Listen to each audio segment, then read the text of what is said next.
How we doing, ladies and ladies? Today I'm going to show you how to change the chain and sprockets on a 2009 Ferrari. You guys might think it's a Scrambler 500, but it's really Ferrari.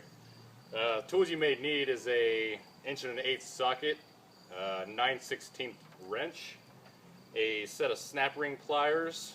If you got a chain tool, that works wonders. And make sure you play some Radio Disney in the background, because it's a lot of tight nuts and bolts. You know, it gives you a little extra motivation when you're listening to something good to get these things loose. So let's jump in, show you how to do this. Alrighty, we're going to need to remove the rear wheel and hub to get the sprockets and sprocket guard and spacer off. This little rubber boot right here just pulls off. Then we got a cotter pin in here that we just need a set of needle nose, whatever you got. Pull out this pin. And here's the pin. These are got to bend them out a little bit, get them a little straight, so you can pull them out.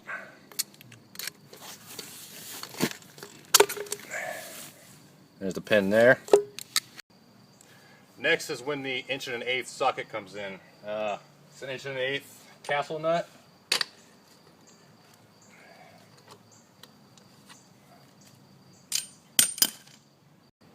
Alright, I just took the castle nut off of the axle, and I've got a jack here to lift up the rear end to pull the wheel off, so I'll just jack this up real quick.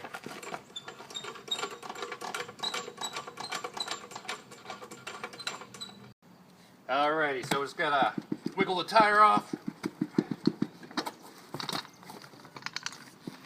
Next, we got some nuts and bolts we gotta loosen down here. There's 3 on your sprocket guard.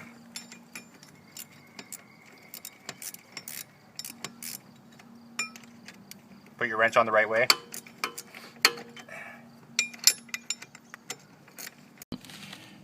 Alrighty, nuts are off the sprocket guard. And comes a spacer. And then you got 3 more nuts you gotta loosen. Alrighty, next we're going to pop off this master link here. I find it's best just use a set of needle nose pliers. Your wife probably calls them a dingle hopper. But just kind of grab the end there, grab a pin, and squeeze. Try not to get your fingers. Bam! And that should be popping off. Bam! Then sometimes you get lucky and just get a flat head, be able to pop out this outer link here. Bam! And then that link, just pound it on out.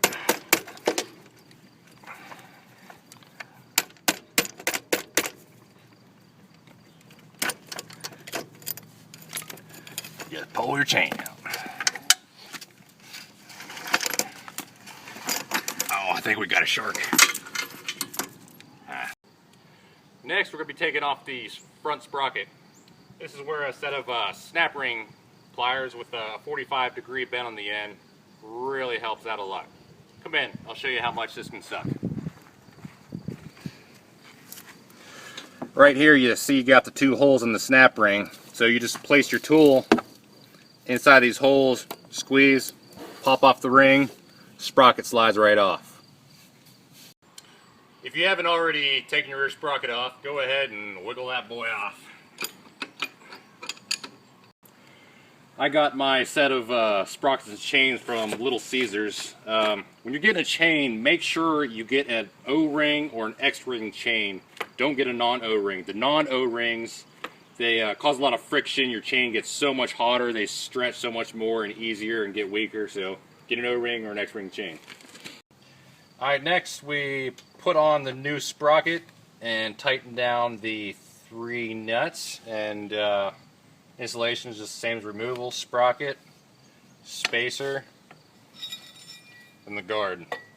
Bolt that all down. Alrighty, we already laced the chain through the sprocket. It's pretty self-explanatory. I really hope you don't need a video on that. Next, got our master link here. The O-rings provided. Put the O-rings on first. Slide it through the links. Put the other 2 O-rings on the other side.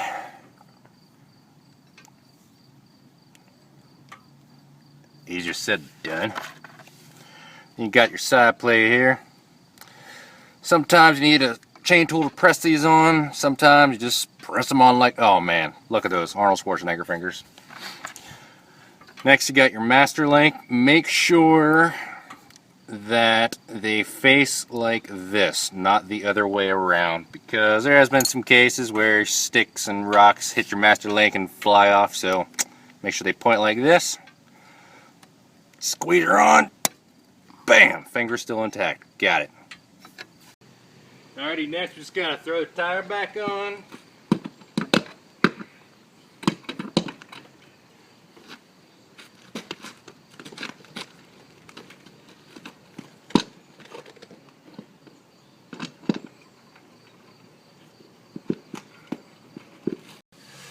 You're most likely going to have some play in your chain needs to be tightened. So to do that, loosen these two bolts, and then right here, just get a pipe wrench, whatever. All you got to do is grab it and just rotate it forward, and she'll start to tighten. Crank them back down, good to go. And that, ladies, is how you change the sprockets and chain on a Ferrari Scrambler 500. Looks like my job here is done.